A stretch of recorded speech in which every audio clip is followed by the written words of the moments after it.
Bom, a gente segue aqui com os assuntos do Poder Expresso dessa sexta-feira, 26 de abril. Agora a gente vai receber o Jonatas Goulart, ele é gerente de estudos econômicos da Firjan. Porque a Firjan, a Federação das Indústrias do Estado do Rio de Janeiro, elaborou um estudo mostrando que as contas de 22 estados e do Distrito Federal vão fechar no vermelho em 2024. Eu quero saber os detalhes e os motivos também dessa situação com o Jonatas, a quem eu dou boa noite. Jonatas, seja muito bem-vindo ao Poder Expresso. Muito obrigado e boa noite a todos. Por que as contas vão fechar no vermelho? Eu acho que a gente tem uma história a ser contada que é bastante interessante, né? Acho que essa história começa lá no período da pandemia, quando a gente teve um período onde os estados eles foram proibidos de aumentar os seus gastos obrigatórios, principalmente os gastos com o pessoal naquele período onde os estados tinham maior dificuldade econômica, dificuldade de receita. E nos anos seguintes, a gente percebeu uma inflação mais alta, principalmente a inflação de produtos industriais, fruto do que estava ocorrendo no mundo. Os produtos industrializados ficaram mais caros. E como a receita dos estados ela advém principalmente de produtos industrializados, a gente teve naquele período uma combinação de restrição de despesa com aumento de receita.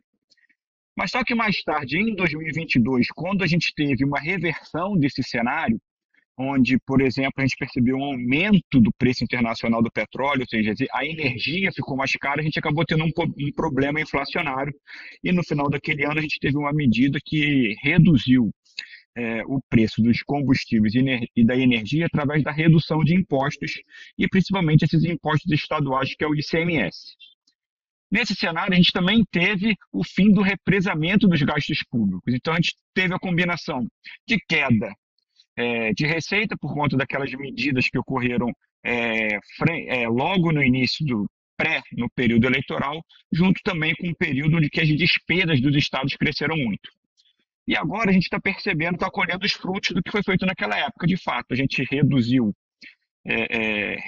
as receitas naquele momento sem pensar numa longevidade, ou seja, sem pensar no equilíbrio de longo prazo das contas estaduais, e agora a gente já está colhendo os frutos dessa política. A gente teve um aumento significativo de despesas e as receitas, por outro lado, elas continuam em queda por conta também desse cenário de redução do ICMS.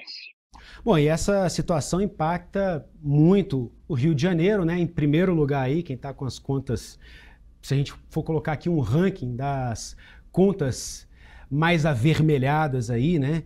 Com maior possibilidade de fechar no vermelho nesse ano, com maior déficit. Rio de Janeiro em primeiro lugar, seguido por Minas Gerais, Ceará, Paraná e Rio Grande do Sul. E aí eu te pergunto o seguinte, o Jonatas que é gerente de estudos econômicos da Federação das Indústrias do Estado do Rio de Janeiro, falando sobre o déficit orçamentário dos estados, das unidades da federação, da maioria esmagadora dessas unidades da federação em 2024. Jonatas, a gente tem a impressão, vamos pensar aqui do lado da população, do povo.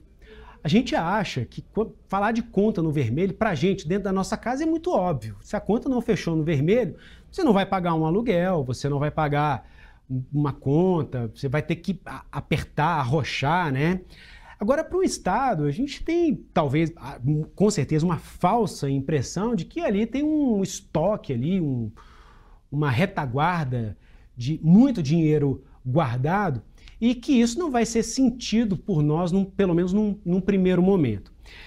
E aí eu quero a sua avaliação sobre isso. Como isso impacta diretamente, como a população vai sentir os efeitos, quais são os efeitos práticos na vida da população dessas contas no vermelho em 22 estados mais o Distrito Federal?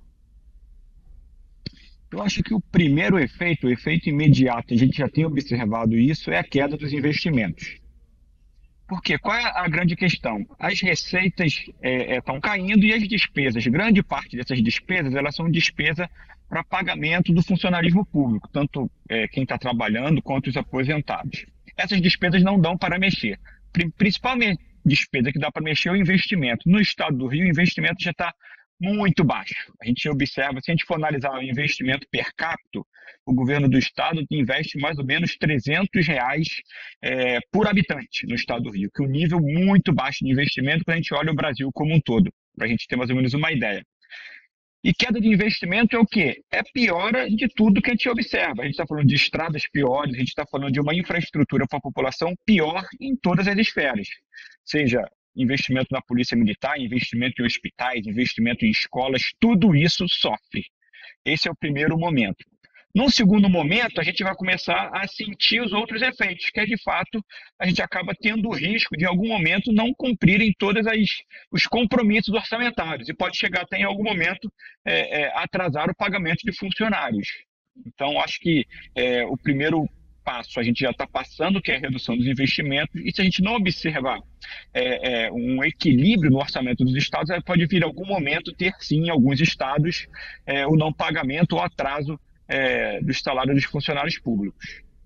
Jonatas Goulart, gerente de estudos econômicos da Firjan, Federação das Indústrias do Estado do Rio de Janeiro, falando sobre o déficit orçamentário em 22 estados e no Distrito Federal. Previsão dessas 23 unidades da federação fecharem as contas no vermelho em 2024. Jonatas, muito obrigado pela participação. Até uma próxima oportunidade e um ótimo final de semana.